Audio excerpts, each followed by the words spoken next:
Com a graça e a paz do nosso Senhor Jesus Cristo. Amém. Abramos nossas Bíblias no livro de Atos, capítulo 20. Atos, capítulo 20. Eu farei a leitura de todo o capítulo, mas a mensagem será a partir do versículo 13 até o final do capítulo. Um texto longo, mas de fato muito importante para as nossas vidas. Atos 20, a leitura será de todo o capítulo, mas a mensagem a partir do versículo 13 até o final do capítulo. Diz assim a palavra da salvação. Cessado o tumulto, Paulo mandou chamar os discípulos e, tendo-os confortado, despediu-se e partiu para a Macedônia. Havendo atravessado aquelas terras, fortalecendo os discípulos com muitas exortações, dirigiu-se para a Grécia, onde se demorou 3 meses. Tendo havido uma conspiração por parte dos judeus contra ele, quando estava para embarcar rumo à Síria, determinou voltar pela Macedônia. Acompanharam-no até a Ásia Sópater, de Bereia, filho de Pirro, Aristarco e Segundo de Tessalônica, Gaio de Derbe e Timóteo, bem como Tíquico e Trófimo da Ásia. Estes nos precederam, esperando-nos em Troade. Depois dos dias dos pães asmos, navegamos de Filipos e em 5 dias fomos ter com eles naquele porto, onde passamos uma semana. No primeiro dia da semana, estando nós reunidos com o fim de partir o pão, Paulo, que devia seguir viagem no dia imediato, exortava-os e prolongou o discurso até a meia-noite. Havia muitas lâmpadas no cenáculo onde estávamos reunidos. Um jovem chamado Eutico, que estava sentado numa janela, adormecendo profundamente durante o prolongado discurso de Paulo, vencido pelo sono, caiu do 3º andar abaixo e foi levantado morto. Descendo, porém, Paulo inclinou-se sobre ele e, abraçando-o, disse: Não vos perturbeis, que a vida nele está. Subindo de novo, partiu o pão e comeu, e ainda lhes falou largamente até o romper da alva, e assim partiu. Então conduziram vivo o rapaz e sentiram-se grandemente confortados. Nós, porém, prosseguindo, embarcamos e navegamos para Assos, onde devíamos receber Paulo, porque assim nos fora determinado, devendo ele ir por terra. Quando se reuniu conosco em Assos, recebemos-o a bordo e fomos a Mitilene. Dali, navegando no dia seguinte, passamos defronte de Quios. No dia imediato, tocamos em Samos, e um dia depois chegamos a Mileto. Porque Paulo já havia determinado não aportar em Éfeso, não querendo demorar-se na Ásia, porquanto se apressava, com o intuito de passar o dia de Pentecostes em Jerusalém, caso lhe fosse possível. De Mileto, mandou a Éfeso chamar os presbíteros da igreja. E quando se encontraram com ele, disse-lhes: Vós bem sabeis como foi que me conduzi entre vós, em todo o tempo, desde o primeiro dia em que entrei na Ásia, servindo ao Senhor com toda a humildade, lágrimas e provações que pelas ciladas dos judeus me sobrevieram, jamais deixando de vos anunciar coisa alguma proveitosa e de vou-la ensinar publicamente e também de casa em casa, testificando tanto a judeus como a gregos o arrependimento para com Deus e a fé em nosso Senhor Jesus Cristo. E agora, constrangido em meu espírito, vou para Jerusalém, não sabendo o que ali me acontecerá, senão que o Espírito Santo, de cidade em cidade, me assegura que me esperam cadeias e tribulações. Porém, nada considero a vida preciosa para mim mesmo, contanto que complete a minha carreira e o ministério que recebi do Senhor Jesus, para testemunhar o Evangelho da graça de Deus. Agora, eu sei que todos vós, em cujo meio passei pregando o reino, não vereis mais o meu rosto. Portanto, eu vos protesto, no dia de hoje, que estou limpo do sangue de todos, porque jamais deixei de vos anunciar todo o desígnio de Deus. Atendei por vós e por todo o rebanho, sobre o qual o Espírito Santo vos constituiu bispos, para pastoreardes a igreja de Deus, a qual ele comprou com o seu próprio sangue. Eu sei que depois da minha partida, entre vós penetrarão lobos dentre vós mesmos se levantaram homens falando coisas pervertidas para arrastar os discípulos atrás deles. Portanto, vigiai, lembrando-vos de que por 3 anos, noite e dia, não cessei de admoestar com lágrimas a cada um. Agora, pois, encomendo-vos ao Senhor e à palavra da sua graça, que tem poder para vos edificar e dar herança entre todos os que são santificados. De ninguém cobicei prata, nem ouro, nem vestes. Vós mesmos sabeis que estas mãos serviram para o que me era necessário, a mim e aos que estavam comigo. Tenho-vos mostrado em tudo que, trabalhando assim, é mister socorrer os necessitados e recordar as palavras do próprio Senhor Jesus, mais bem-aventurado é dar que receber. Tendo dito estas coisas, ajoelhando-se, orou com todos eles.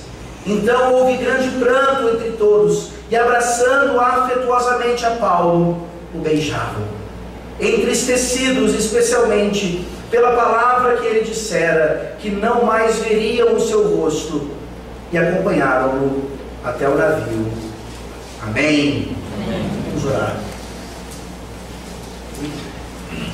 Ó Deus bendito, obrigado pela completude da tua palavra, até um discurso de despedida. Nós temos aqui garantido para nós, para que nessa noite nós entendêssemos mais uma vez qual é o objetivo do Evangelho, não apenas no tempo de Paulo, mas ainda na nossa geração. Ó Senhor, abençoa-nos agora ao entender aqui o Evangelho, ao entender aqui a palavra da graça, ao entender aqui todo o conselho de Deus, por meio desse discurso de Paulo, que precisava ir a Jerusalém, que precisava chegar até Roma, não podia permanecer em Éfeso, por mais que aqueles ali o quisessem. Ó Deus Todo-Poderoso, essa é a vida da igreja, essa é a vida do cristianismo, porque o Evangelho não pode parar. E assim nós pedimos a tua sabedoria, sabedoria do alto, para não apenas entendermos o que está acontecendo aqui, mas principalmente aplicarmos em nossas vidas, especialmente nesse momento da tua igreja aqui em Teresina, que se prepara para a semana que vem, se assim o Senhor permitir, eleger presbíteros e diáconos para continuar esse trabalho fantástico, começado ali pelos apóstolos, continuado a partir da subida de Jesus e a descida do Espírito Santo. O trabalho da igreja é desde o Éden. O trabalho da igreja sempre ocorreu debaixo da tua soberania, debaixo da tua graça. E sem dúvida alguma ele continua hoje, nos nossos dias. Nos usa, Senhor, poderosamente. E que nessa noite o Evangelho fique tão claro, tão evidente, que pessoas que ainda não são salvas possam conhecer a Jesus Cristo intimamente e pelo teu Santo Espírito receberem um novo coração. É em nome do nosso Senhor Jesus Cristo que nós oramos. Amém. Amém. Quando eu era pequeno, uma das Bíblias da minha geração era o Whole Earth Catalog. Ele foi criado por um sujeito chamado Stuart Brand em Menlo Park, não muito longe daqui. Ele o trouxe à vida com seu toque poético. Isso foi no final dos anos 60, antes dos computadores e dos programas de paginação. Então tudo era feito com máquinas de escrever, tesouras e câmeras Polaroid. Era como o Google em forma de livro, 35 anos antes de o Google aparecer. Era idealista e cheio de boas ferramentas e noções. Stuart e sua equipe publicaram várias edições de Whole Earth Catalog. E quando ele já tinha cumprido sua missão, eles lançaram uma edição final. Isso foi em meados de 70, e eu tinha a idade de vocês. Na contracapa havia uma fotografia de uma estrada de interior ensolarada, daquele tipo onde você poderia se achar pedindo carona se fosse aventureiro. Abaixo estavam as palavras: continuem com fome, continuem bobos. Foi a mensagem de despedida deles. Continuem com fome, continuem bobos. Eu sempre desejei isso para mim. E agora, quando vocês se formam e começam de novo, eu desejo isso para vocês. Continuem com fome, continuem bons. Talvez você tenha reconhecido esse discurso, o famoso discurso de Steve Jobs, numa formatura de uma das maiores faculdades dos Estados Unidos. Discurso esse, certamente visto e ouvido por milhares de pessoas em todo o mundo. Steve Jobs, um dos fundadores da Apple, levando ali para aqueles jovens cheios de sonhos algumas palavras de inspiração e motivação. Talvez você tenha ouvido o discurso ou visto na própria internet e se motivado com ele. Mas até onde foi a motivação? Até onde foi a inspiração? Nós nos lembramos nessa manhã, graças a Deus pela mensagem do Senhor por meio do pastor Alex, que somente o Evangelho pode de fato transformar pessoas.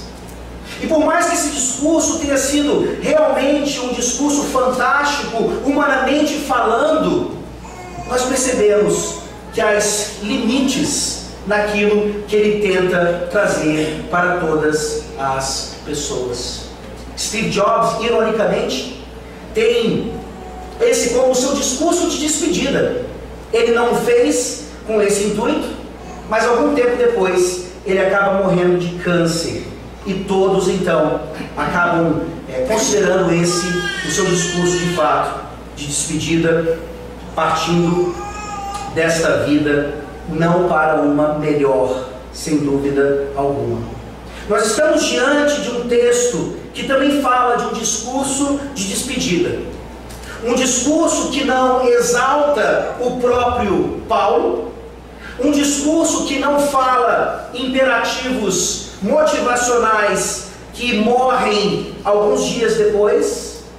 É um discurso que realmente nos apresenta o Evangelho puro e simples, e o quanto isso deve nos motivar e inspirar. Paulo está aqui ainda em Mileto, e nós percebemos que antes de chegar nesse lugar, ele passou por alguns lugares da Grécia, alguns lugares da Ásia, e o lugar mais famoso no início do capítulo 20, sem dúvida alguma, foi Troade, onde ele pregou uma noite inteira, e onde um rapaz chamado Eutico acabou caindo de sono da janela, falecendo e sendo ressuscitado. Nós vimos ali mais uma vez, como temos visto ao longo do livro de Atos, a importância da palavra de Deus, a importância da pregação do Evangelho. E isso aconteceu em Troade também. Paulo estava só de passagem. Paulo já havia decidido chegar a Jerusalém. Ele precisava levar aquela oferta para os pobres. E mais do que isso, ele precisava testemunhar do Evangelho mais uma vez naquela cidade. Ele já havia estado ali anos antes e agora voltava com muitos mais inimigos do que ele tinha feito anteriormente. Mas ele está decidido, ele precisa ir até Jerusalém, ele precisa passar por Jerusalém e depois ir para Roma. Os dois lugares no mundo naquela época que representavam para Paulo a presença dos seus maiores inimigos, mas é ali que ele deve estar pregando o Evangelho. E é nesse sentimento então que Paulo vem e nos traz esse discurso maravilhoso, nos ensinando que o Evangelho nos motiva a continuar proclamando a palavra da graça, mesmo diante de perigos, e também pastorear o rebanho da Santíssima Trindade. O Evangelho é a única coisa que nos motiva a continuar proclamando a palavra da graça, mesmo diante de perigos, e a continuar pastoreando o rebanho da Santíssima Trindade. Nós veremos isso em 4 pontos. O primeiro deles, ainda nos versículos 13 a 16, nós vemos aqui a motivação do Evangelho. Versículos 13 a 16, leiamos mais uma vez.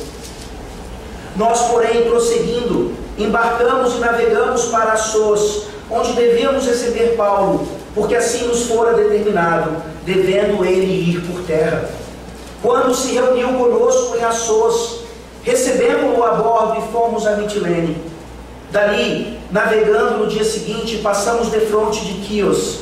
No dia imediato tocamos em Samos, e um dia depois chegamos a Mileto, porque Paulo já havia determinado não aportar em Éfeso, não querendo demorar-se na Ásia, porquanto se apressava com o intuito de passar o dia de Pentecostes em Jerusalém, caso lhe fosse possível.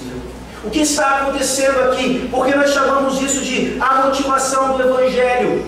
Ora, a própria leitura já nos mostra o quanto aqueles homens estavam viajando e até com uma certa pressa.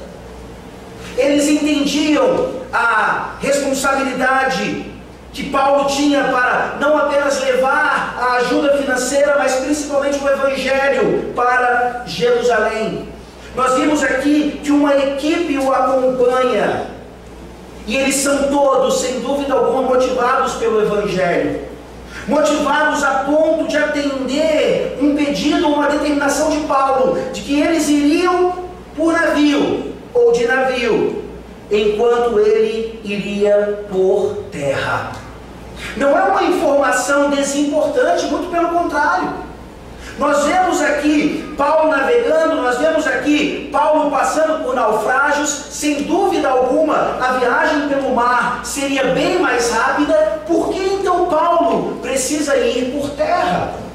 Alguns comentaristas sugerem que ele preferiu ir por terra porque ele passava ainda por lugares onde não havia igrejas. Essa é uma possibilidade real, mas eu creio que dentro do contexto nós vemos aqui uma estratégia de segurança. Enquanto parte da equipe ia por água, Paulo ia por terra, para despistar assim os judeus ou qualquer outro tipo de inimigo.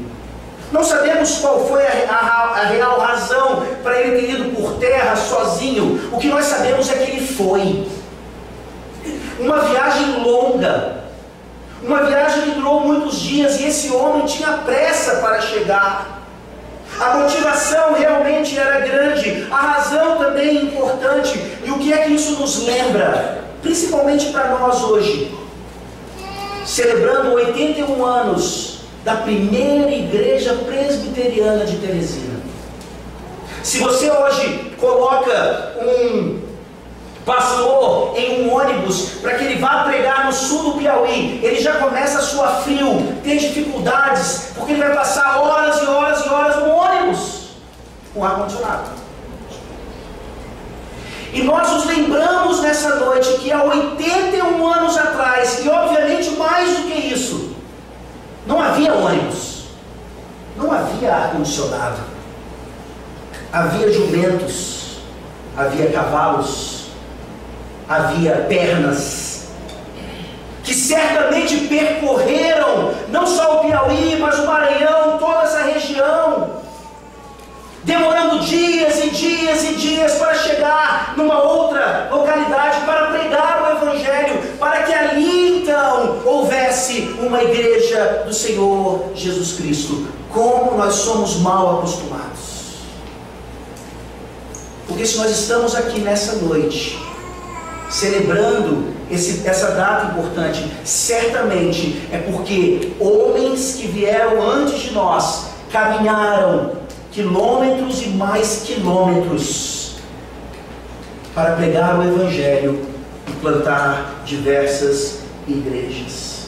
A motivação deles era única: o Evangelho. Cansados, empoeirados, querendo desistir, a motivação deles era o Evangelho. A mesma motivação que levou Paulo a caminhar por terra, enquanto a sua equipe ia por água. Eles passam por várias cidades. Paulo se encontra com eles e finalmente entra também naquela embarcação, e eles finalmente chegam a Mileto. E aqui nós entendemos um pouquinho por que a pressa. Nós já havíamos visto na sessão anterior aquele contraste dos versículos 6 e 7, quando Lucas menciona o fato dos dias dos pães asmos terem sido realizados, ou seja, a Páscoa dos judeus, ainda celebrada por aquele povo, tinha acontecido. Agora, 50 dias depois, Pentecostes aconteceria em Jerusalém. Paulo, na sua estratégia missionária, pensou: tenho 50 dias para chegar a Jerusalém. Por quê? Porque Paulo estava de alguma forma tendo uma recaída para celebrar uma festa judaica, tendo uma recaída para supostamente celebrar ou manter um calendário não mais necessário por causa do cumprimento da obra de Cristo. Não, ele não queria chegar a Jerusalém para celebrar Pentecostes, ele queria chegar em Jerusalém, porque durante Pentecostes, durante aquela festa, Jerusalém estaria repleta de pessoas. Da mesma forma que alguns anos antes, quando o Espírito Santo é derramado também no dia de Pentecostes, e o Evangelho atinge ali então judeus e prosélitos de todos os lugares conhecidos da terra. E no discurso de Pedro, um número nos é dado: 3.000 pessoas, pelo menos, se convertem ao Senhor Jesus Cristo e são batizadas. Paulo conhecia a história. E ele gostaria de ver então isso se repetindo, onde ele poderia ali pregar o Evangelho e também levar a oferta em dinheiro que ele tinha em mãos, cumprindo assim cabalmente a obra da igreja. Que fica claro nesse texto, que fica clara nesse texto, maravilhosamente. Paulo está levando o Evangelho, motivado pelo Evangelho, e juntamente à palavra, ele leva aquilo que satisfaria a necessidade material dos necessitados. O ministério da palavra e o ministério de misericórdia. Essa é a motivação do Evangelho. É por isso que essa igreja deve viver. É por isso que essa igreja deve trabalhar e nada mais. E com certeza honraremos não apenas aqueles que vieram antes de nós, mas principalmente o Senhor Jesus Cristo. Essa é a motivação do Evangelho nos primeiros versículos aqui do nosso texto, da nossa perícope. E nós vemos então agora, a partir do versículo 17, o modo de vida do Evangelho, ou o modo de vida a partir do Evangelho. Paulo começa o seu discurso de despedida. Vejam que ele não quis parar em Éfeso, ele não podia aportar em Éfeso, porque isso demoraria, ou faria a sua viagem demorar mais. Mas ele está em Mileto, é próximo o suficiente para que ele chame de lá, pelo menos os presbíteros de Éfeso, porque ele sabia quão importante eram as instruções que ele deveria dar àquela liderança. Qual é o modo de vida do Evangelho aqui descrito por Paulo? Leiamos versículos 17 a 19 e versículos 22 e 23. Paulo diz, ou melhor, Lucas: de Mileto mandou a Éfeso chamar os presbíteros da igreja. E quando se encontraram com ele, disse-lhes: vós bem sabeis como foi que me conduzi entre vós em todo o tempo, desde o primeiro dia em que entrei na Ásia, servindo ao Senhor com toda a humildade, lágrimas e provações que pelas ciladas dos judeus me sobrevieram, jamais deixando de vos anunciar coisa alguma proveitosa e de vos ensinar publicamente também de casa em casa. Versículos 22 e 23. E agora, constrangido em meu espírito, vou para Jerusalém, não sabendo o que ali me acontecerá, senão que o Espírito Santo de cidade em cidade me assegura que me esperam cadeias e tribulações. O que dizer num discurso de despedida? O que falar naquele momento tão especial? Nesse momento em que Paulo vai dizer mais à frente, de fato era uma despedida, eles não mais se veriam. Não era um período que ele passaria longe. Aquelas pessoas ali presentes não estariam mais com Paulo em vida. Sem dúvida alguma, então, Paulo precisa mostrar para eles, presbíteros da igreja de Éfeso, a conduta de vida que ele teve, não só mas desde o momento em que ele chegou na Ásia, ele diz isso sem problema algum. Vós bem sabeis como foi que me conduzi entre vós em todo o tempo, desde o primeiro dia em que entrei na Ásia. Será que nós temos a ousadia humilde de Paulo em dizer essas coisas? Será que no nosso discurso de despedida ou em qualquer outra oportunidade nós poderíamos ter a coragem de prestar um relatório assim a respeito da conduta da nossa vida? Ou nós temos ainda alguns nós a serem desatados? Ou nós temos ainda algumas coisas que de fato acabam com a nossa reputação? Nós olhamos para Paulo e nós percebemos quão fundamental para o Evangelho é o modo de vida que nós vivemos. Não adianta pregar, não adianta anunciar, não adianta proclamar, se isso não é correspondido em nossa conduta de vida. Paulo inicia o seu discurso mostrando então, de forma resumida, no que consistia isso tudo. Ele fala no versículo 19: servindo ao Senhor com toda a humildade, lágrimas e provações. Um resumo fantástico, onde ele começa nos mostrando a questão da humildade. E sim, a humildade é importante para todos os cristãos, mas sem dúvida alguma, de forma providencial, nós temos diante de nós aqui um texto que fala profundamente aos líderes da igreja, aqueles que são chamados para o presbiterato e para o diaconato. Não aceite participar de algum ofício na igreja se você não se reconhece como uma pessoa humilde. E aqui nós temos várias implicações do que é ser humilde, mas talvez a principal delas, como o pastor Alex bem nos lembrou mais uma vez nessa manhã, é o quanto nós sabemos trabalhar ou conseguimos trabalhar com o nosso próprio orgulho. Um líder na igreja, ele inevitavelmente tem que trabalhar com o seu orgulho e a sua soberba. Um líder na igreja, ele vai ser criticado. Um líder na igreja, ele vai ser maltratado. Um líder na igreja vai ser mal compreendido. Um líder na igreja será certamente criticado. E como é que esse líder reage? Alguns têm as chamadas costas largas, ou outras formas de demonstrar o seu orgulho e vencer esses problemas. Mas de acordo com o cristianismo e com o Evangelho, nós vencemos essas situações com humildade. Porque se de fato nós podemos dizer como Paulo, que a nossa conduta de vida, o nosso serviço ao Senhor é com toda a humildade, então nada vai nos atingir. A crítica pode vir, a maledicência pode vir, a nossa reputação pode estar em perigo, mas a nossa verdadeira humildade no Espírito Santo bloqueia tudo isso. Nós sabemos quem nós somos. Paulo sabia quem ele era, o pior dos pecadores.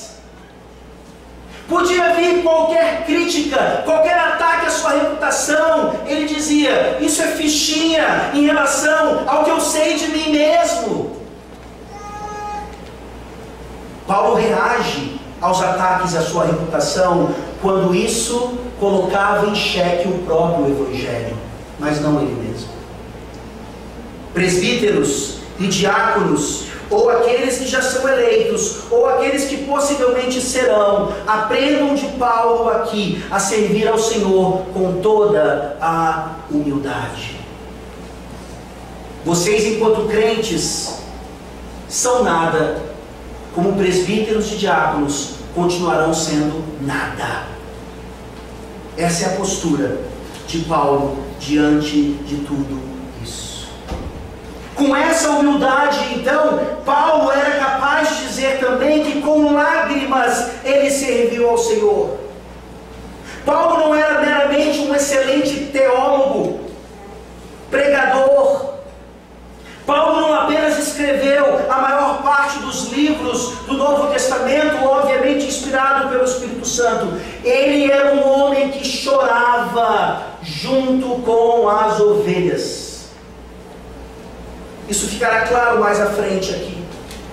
Mas ele já nos lembra isso em sua conduta. Presbíteros e diáconos, vocês estão sendo chamados nesses ofícios a chorarem junto com o rebanho. E as ovelhas precisam entender isso. Precisam entender que a liderança não é uma liderança meramente teórica, mas é uma liderança prática, que vai caminhar junto, que vai chorar junto, que vai se emocionar junto. O ministério de Paulo era cheio de humildade e lágrimas. Lágrimas não só pelos pecados ou pela pobreza dos outros, mas até mesmo devido às provações que ele aqui coloca. Provações que pelas ciladas dos judeus lhe sobrevieram. Não era apenas o fato de ser uma cilada, mas era uma cilada do próprio povo de onde Paulo vinha. Paulo coloca em outros lugares o fato de ele poder ser considerado anátema, amaldiçoado, se isso representasse a salvação dos judeus, dos seus compatriotas. Esse era o amor que Paulo tinha por aquelas almas perdidas, que não só recusavam o Evangelho, não apenas rejeitavam o Senhor Jesus Cristo, mas deixavam isso claro na vida de Paulo e de outros. A liderança, tanto do presbiterato como do diaconato, deve ser humilde, deve se emocionar com as circunstâncias que acontecem na igreja, e deve entender que provações são inevitáveis, mas elas não podem nos impedir de continuar trabalhando. Paulo sabia das provações, ele declara isso, e mais do que isso, nos versículos 22 e 23, meus irmãos, ele diz: e agora, constrangido em meu espírito, eu vou para Jerusalém. Em outras palavras, ele está dizendo: se dependesse de mim, eu não iria. Humanamente falando, eu não iria. Mas ele é constrangido em seu espírito, ele sabe que ele tem que fazer aquilo, mesmo que ele não queira. Ele não quer sofrer, ele não quer ser espancado, nenhum de nós quer isso, mas é preciso que isso aconteça, porque em Jerusalém ele pregaria o Evangelho e auxiliaria os necessitados, mas mesmo diante disso, o Espírito Santo garantia a ele que de cidade em cidade, cadeias e tribulações o aguardavam. Você consegue ver aqui um modelo do Senhor Jesus Cristo mais uma vez manifestado na vida de um apóstolo no livro de Atos? Quando você olha para o Evangelho de Lucas, chega um determinado momento em que o texto nos fala que Jesus decidiu, ele apontou para Jerusalém e nada o tiraria daquele caminho, daquele destino. Os discípulos constantemente querendo dissuadi-lo disso: veja bem, vamos ali, vamos lá, o trabalho está maravilhoso. Ele diz: não, eu preciso ir para Jerusalém. E Paulo está dizendo a mesma coisa. É isso que nós vemos, ou precisamos ver em nossa liderança. Presbiterato e diaconato vão fazer o que for necessário para cumprir aquilo que o Senhor determina. E nesse sentido, os membros da igreja vão se sentir encorajados a também fazer aquilo que precisa ser feito, custe o que custar. Esse é o modo de vida do Evangelho manifestado na vida de Paulo. Como eu falei, não é apenas um modo de vida também. Existe um conteúdo, existe uma mensagem, existe uma palavra que deve ser anunciada. E isso nós vemos agora nos versículos 20 e 21. e depois dos versículos 24 a 27. Ao modo de vida do Evangelho e agora a mensagem do Evangelho. Versículos 20 e 21. Jamais deixando de vos anunciar coisa alguma proveitosa, e de vô-la ensinar publicamente e também de casa em casa, testificando tanto a judeus como a gregos o arrependimento para com Deus e a fé em nosso Senhor Jesus Cristo. Agora a partir do versículo 24. Porém, em nada considero a vida preciosa para mim mesmo, contanto que complete a minha carreira e o ministério que recebi do Senhor Jesus, para testemunhar o Evangelho da graça de Deus. Agora eu sei que todos vós, em cujo meio passei pregando o reino, não vereis mais o meu rosto. Portanto eu vos protesto no dia de hoje, que estou limpo do sangue de todos, porque jamais deixei de vos anunciar todo o desígnio de Deus. A mensagem do Evangelho aqui para Paulo era clara, e ele anunciava isso onde quer que ele estivesse, para quem fosse necessário. Ele começa no versículo 20, nos dizendo que ele não deixou de anunciar coisa alguma proveitosa, isso publicamente e também de casa em casa. E aqui nós vemos um aspecto do ministério da palavra mais específico, algo que as ovelhas também devem avaliar. Não apenas o conteúdo da mensagem, não apenas se ela é pregada de forma integral, mas como ela é pregada. Existem extremos no ministério da palavra. Existem até aqueles que colocam nesses dois extremos Martin Lloyd-Jones e Richard Baxter, dois pastores e teólogos famosos do passado. E colocam então Lloyd-Jones como dizendo: se o pastor prega no púlpito, prega fielmente todo o conselho de Deus, então ele não vai precisar aconselhar as ovelhas, ele não vai precisar recebê-las em gabinete, ele vai estar fazendo isso no púlpito. Richard Baxter, por sua vez, dizia: não, o pastor, ele tem que estar com as ovelhas, ele tem que estar o tempo todo, de casa em casa, trabalhando esse evangelho ali.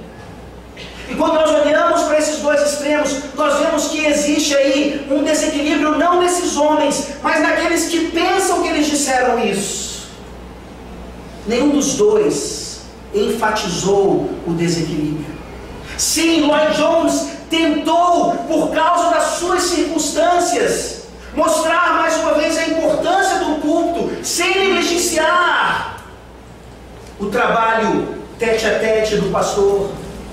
Já Richard Baxter, por sua vez, mostrava a importância do pastor descer no púlpito e estar assim com as ovelhas, como devemos lembrar aqui sem dúvida alguma do nosso saudoso pastor Agostinho, que dizia: pastor é depois do púlpito, pastor é após o púlpito. Uma coisa não nega a outra.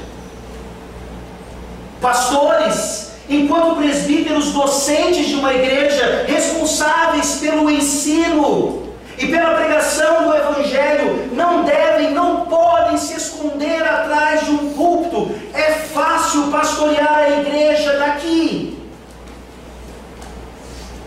Esses pastores devem descer do púlpito e estar na casa das ovelhas. É uma imagem tão simples, mas tão real, tão verdadeira. Pastor tem que ter cheiro de ovelha. E as ovelhas aqui então precisam entender isso, que o ministério de Paulo ao pregar o Evangelho não se resumia a excelentes pregações na sinagoga ou em qualquer lugar público, mas ele estava de casa em casa com aqueles que precisavam agora ouvir o Evangelho de forma mais direta, mais pontual, mais íntima. Orem, peçam a Deus para que o ministério nessa igreja seja assim também. completo, integral, não desequilibrado. Se está faltando de um lado, que então o Senhor Deus transforme isso aqui. Se está faltando de outro, então que o Senhor Deus, pela sua graça, assim o faça, porque a palavra claramente nos mostra, não basta ter um conteúdo adequado, preciso do Evangelho, a forma como ele é pregado, publicamente ou particularmente de casa em casa, é fundamental. E aí ele passa agora nos mostrando qual é o resumo do Evangelho. Resumo esse que precisa ser repetido domingo após domingo. E esse resumo nunca deve nos cansar. Ele diz no versículo 21, testificando tanto a judeus como a gregos o arrependimento para com Deus e a fé em nosso Senhor Jesus Cristo. Testificando a todos, sem acepção de pessoas, judeus e gregos aqui representando dois grupos diferentes, assim como temos hoje vários grupos diferentes, e todos precisam receber o Evangelho. E qual é o Evangelho? Qual é o resumo da mensagem? Arrependimento e fé. Fé e arrependimento. É essa mensagem hoje proclamada nessa noite. Você já se arrependeu dos seus pecados? Você já creu no Senhor Jesus Cristo de uma vez por todas? Você já professou a sua fé mediante arrependimento? Confissão de pecados, mesmo que isso signifique confissão de pecados de forma pública. São tantas as maneiras de demonstrarmos fé e arrependimento. E isso já como consequência do que o Evangelho faz conosco. O Espírito Santo é que nos concede, mediante a proclamação da palavra, exatamente aquilo requerido para que nós sejamos verdadeiramente salvos pela graça de Deus. Fé e arrependimento, arrependimento e fé. Não há nada mais que Deus requeira de nós para entendermos que de fato pertencemos a Ele. Paulo, nesse sentido, então, mostrando o valor da palavra pregada publicamente de casa em casa e o valor do seu conteúdo, ele diz agora no versículo 24, aquilo que testa as nossas vidas, aquilo que nos confronta, não apenas a liderança, mas a cada crente nessa noite. O versículo 24 diz: porém em nada considero a vida preciosa para mim mesmo, contanto que complete a minha carreira e o ministério que recebi do Senhor Jesus, para testemunhar o Evangelho da graça de Deus. O que é mais precioso para você?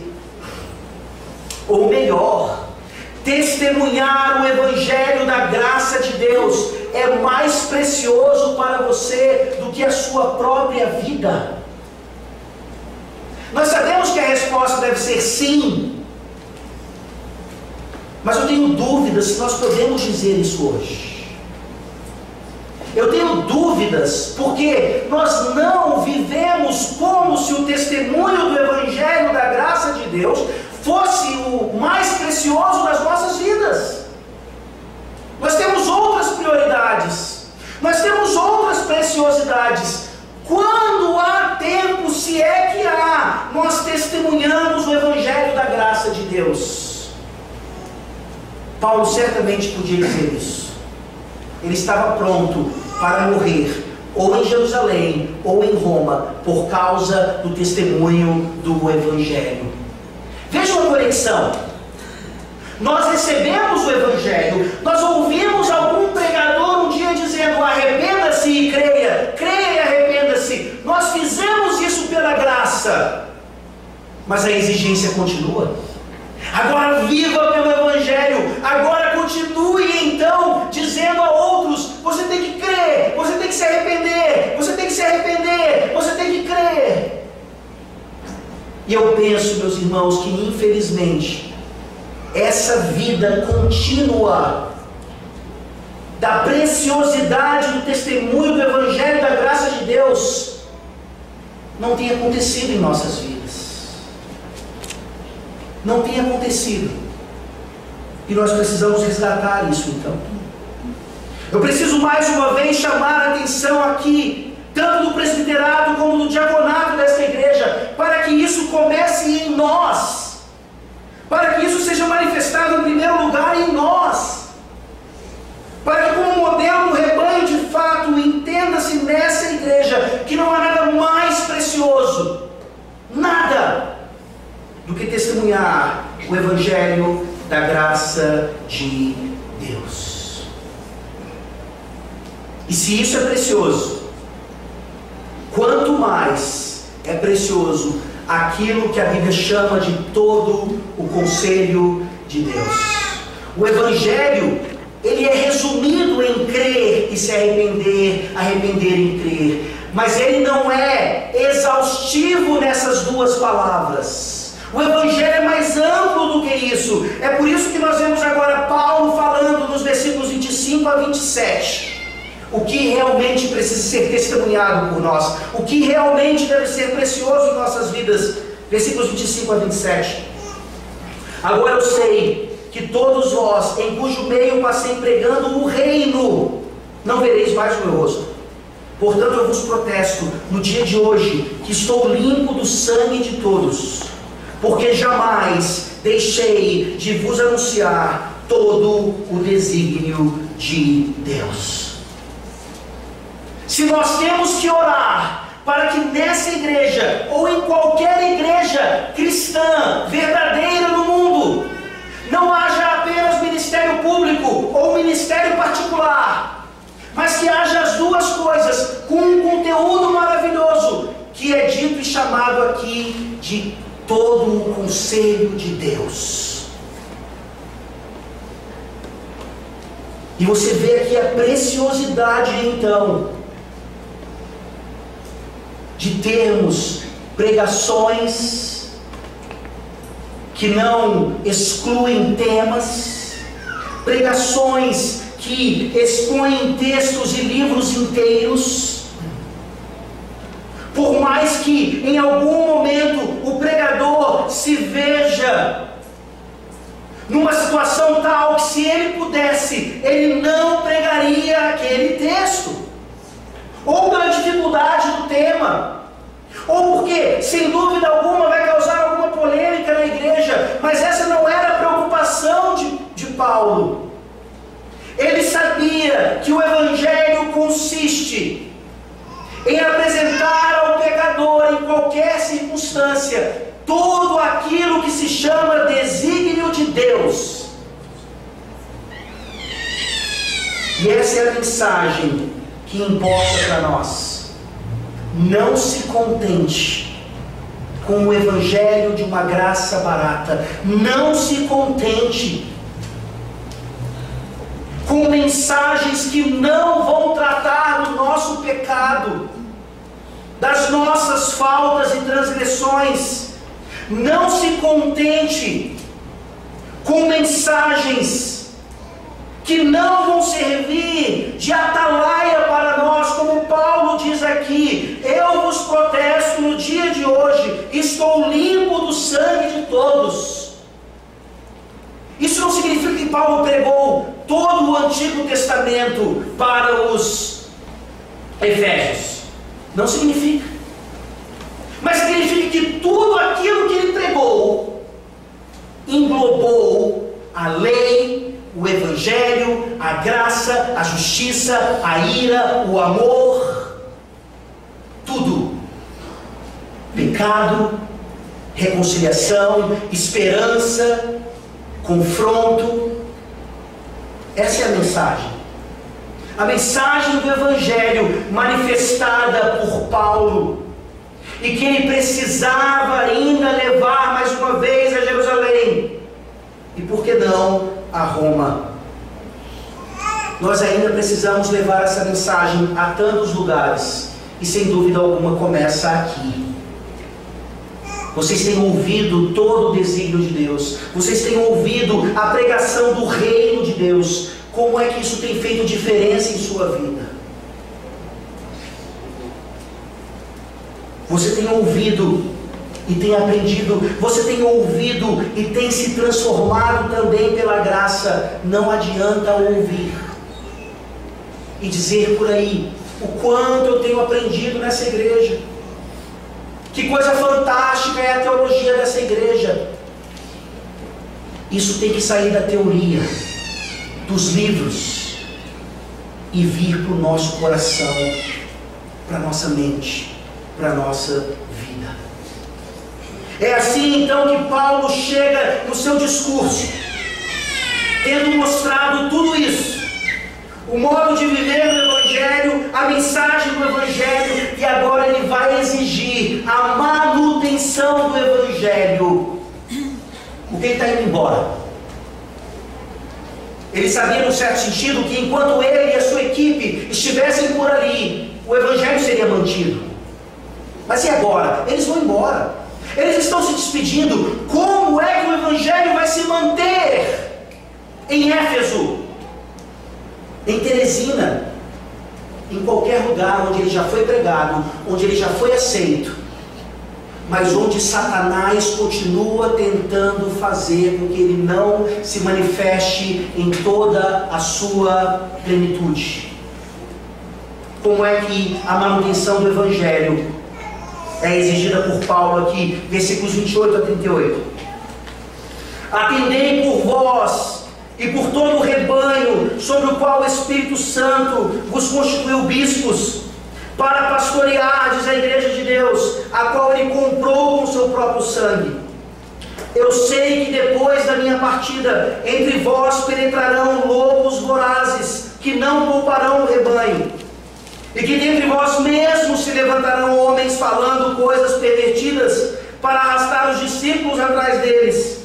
Portanto, vigiai, lembrando-vos de que por 3 anos, noite e dia, não cesseis de admoestar com lágrimas a cada um. Agora, pois, encomendo-vos ao Senhor e à palavra da sua graça, que tem poder para vos edificar e dar herança entre todos os que são santificados. De ninguém cobicei prata, nem ouro, nem vestes. Vós mesmos sabeis que estas mãos serviram para o que me era necessário, a mim e aos que estavam comigo. Tenho-vos mostrado em tudo que, trabalhando assim, é mister socorrer os necessitados e recordar as palavras do próprio Senhor Jesus. Mais bem-aventurado é dar que receber. Tendo dito estas coisas, ajoelhando-se, orou com todos eles. Então houve grande pranto entre todos, e abraçando afetuosamente a Paulo, o beijavam, entristecidos especialmente pela palavra que ele dissera, que não mais veriam o seu rosto, e acompanhavam-no até ao navio. Vocês percebem aqui a ideia de manutenção, de preservação do Evangelho, da sã doutrina. Vemos aqui mais uma vez o modelo de Jesus Cristo. Ele precisava subir, ele precisava voltar para o Pai, e os discípulos ficam desesperados. O senhor não pode ir, para onde que o senhor vai? Como é que as coisas vão ficar? E ele diz: calma, eu vou subir, mas o Espírito Santo vai descer.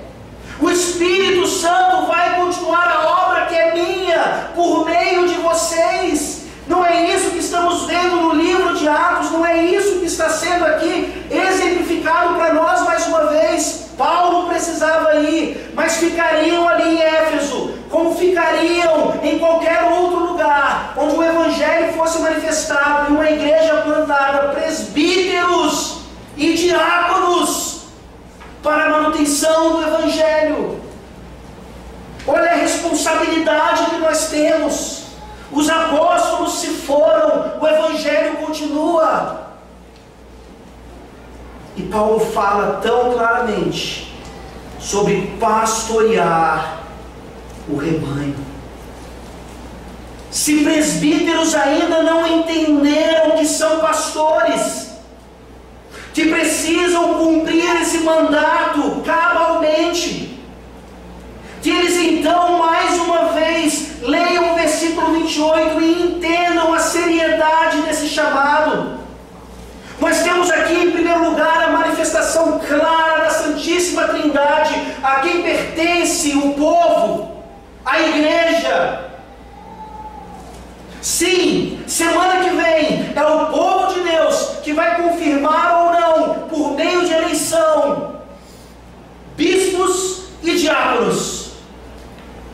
Mas essa eleição é uma confirmação apenas daquilo que o Espírito Santo faz. É Ele quem constitui os oficiais de uma igreja.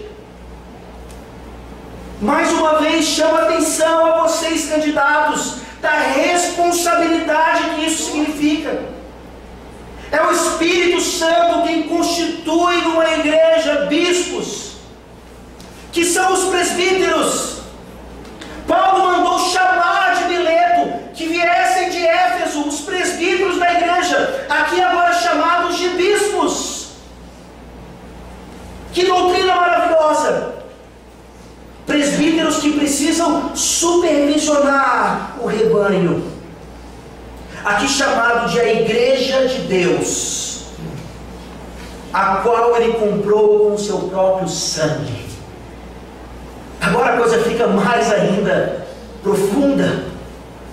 Deus não sangra, mas foi com o sangue de um homem que era Deus que a igreja foi comprada, que eu e você fomos comprados.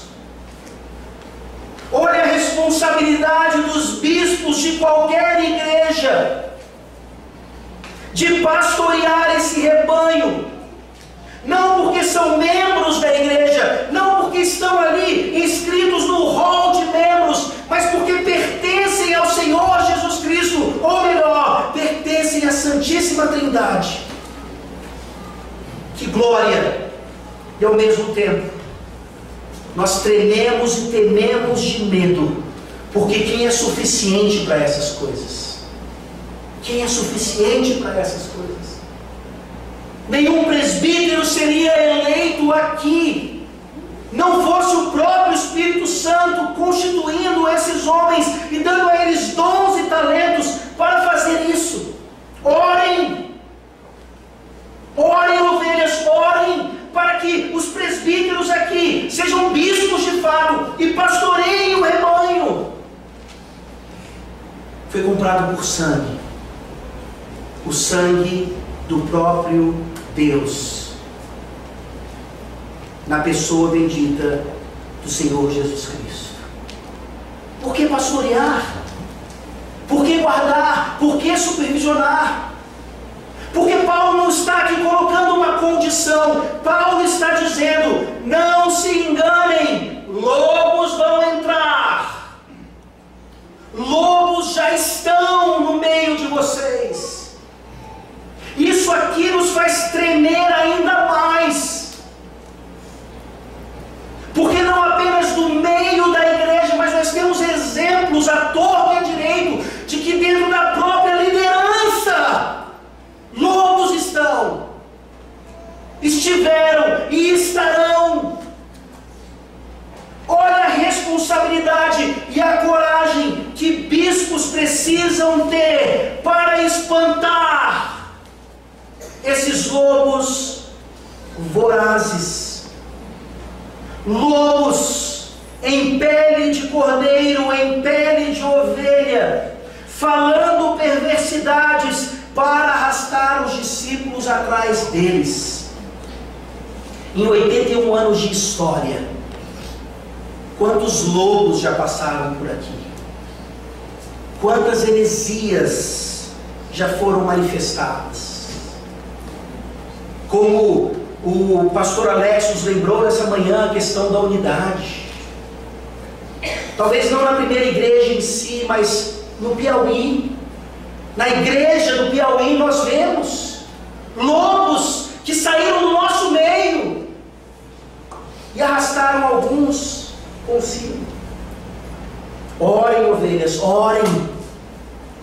para que esses presbíteros e diáconos também, que estão sendo eleitos agora, não sejam constituídos pelo Espírito Santo para serem pedra de tropeço nesse lugar. Pelo contrário, que tenhamos a coragem de nos levantar e espantar e mandar embora aqueles que são falsos mestres, ou falsos diáconos, ou até mesmo falsos crentes no meio do povo de Deus.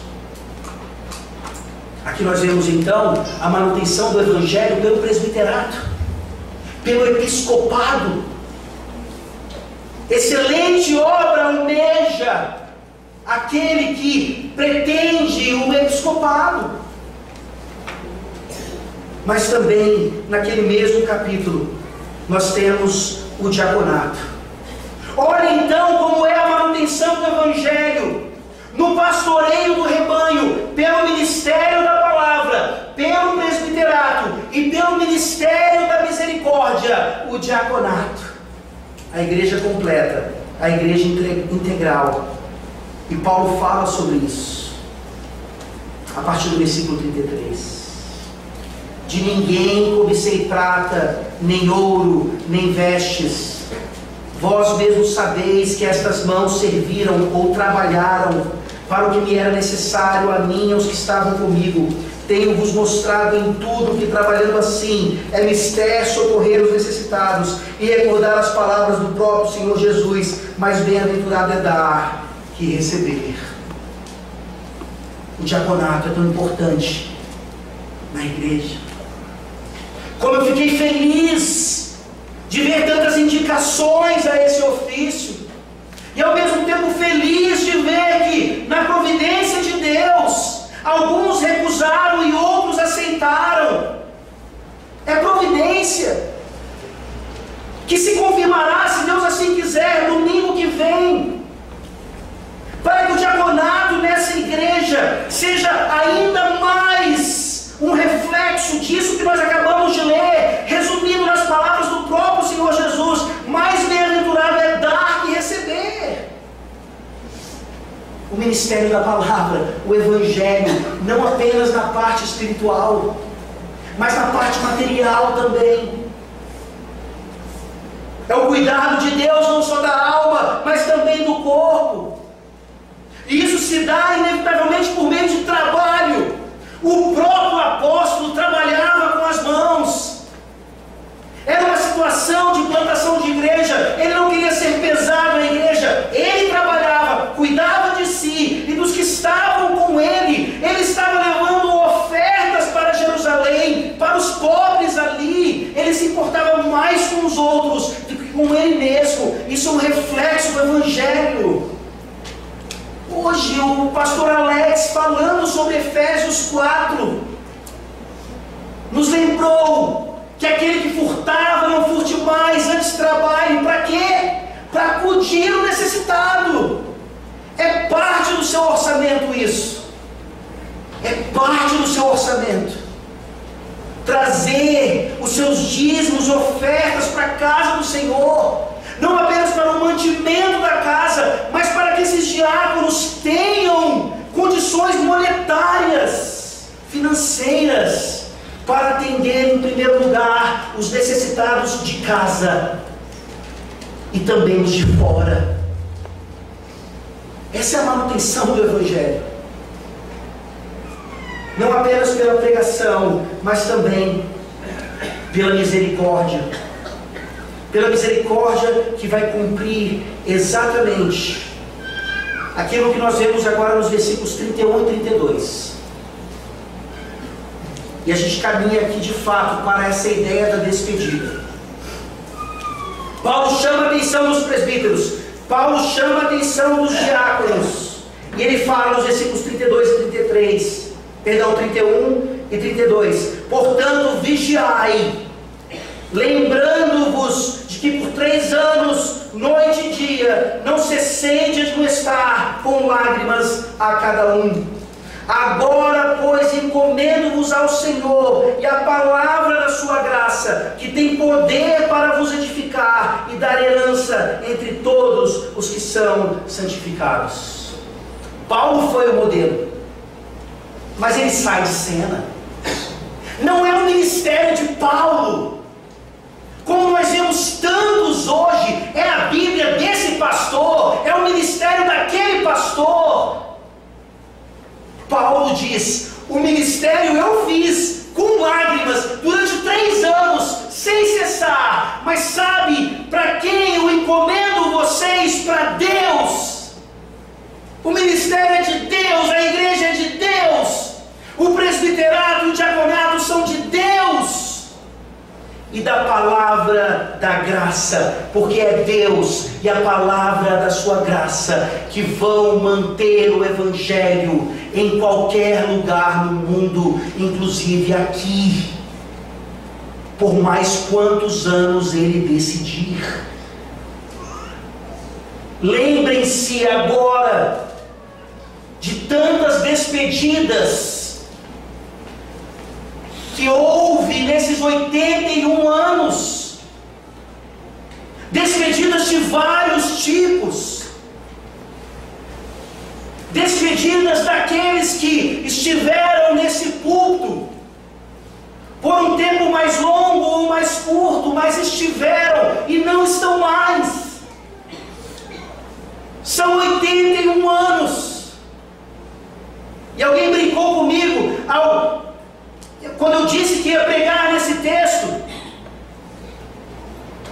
que aqui as pessoas choram porque o pastor está indo embora, enquanto em várias igrejas pessoas riem de alegria porque o pastor vai embora. Graças a Deus que ele já vai.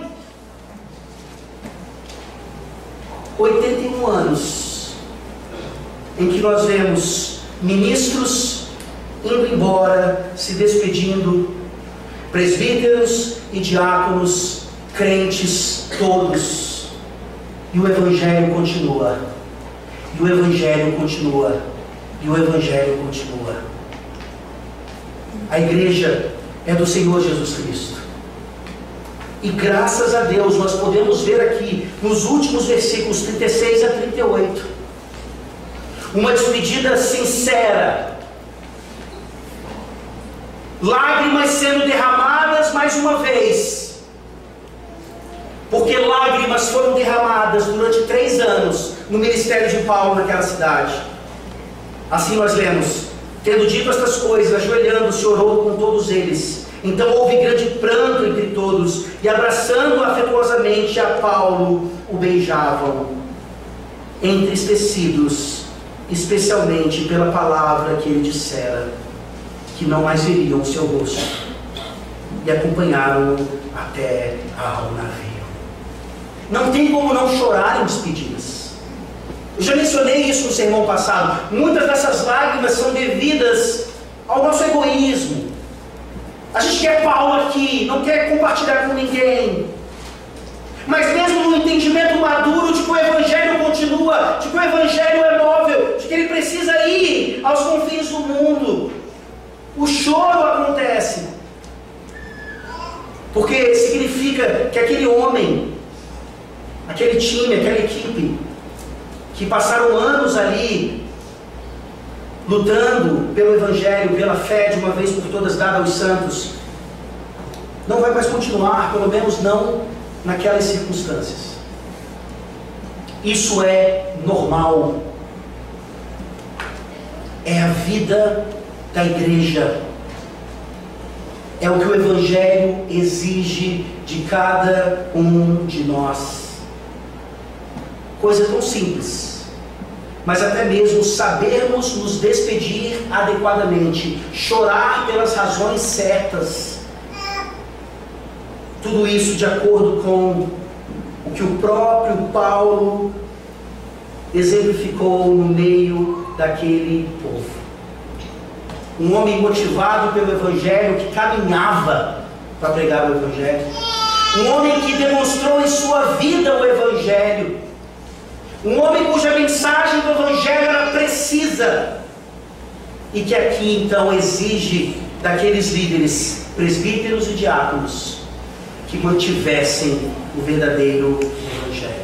Semana que vem, presbíteros e diáconos serão eleitos para a glória de Deus, para nada mais, nada menos, manterem o Evangelho da graça vivo nessa igreja.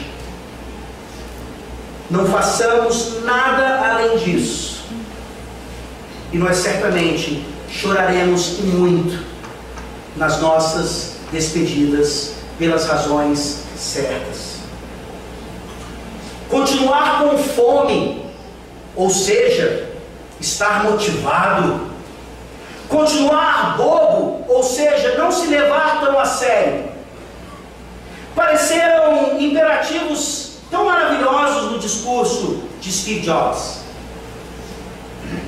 Mas quando nós olhamos para essas duas manifestações, nós vemos o quanto isso deu status e dinheiro para Steve Jobs, mas não foi capaz de salvar a sua alma. Até onde nós sabemos, ele morreu sem Cristo Jesus. O imperativo dessa noite não é que você continue com fome ou continue bobo. Abra sua Bíblia, por favor, em Mateus capítulo 10.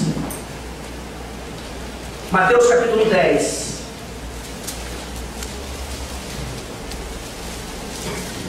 Paulo pregava aquilo que Jesus Cristo havia realizado de forma plena.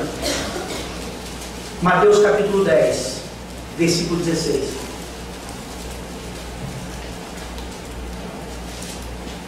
Eis que eu vos envio como ovelhas para o meio de lobos. Sede, portanto, prudentes como as serpentes e simples como as pombas. Esses imperativos é que fazem diferença em nossas vidas.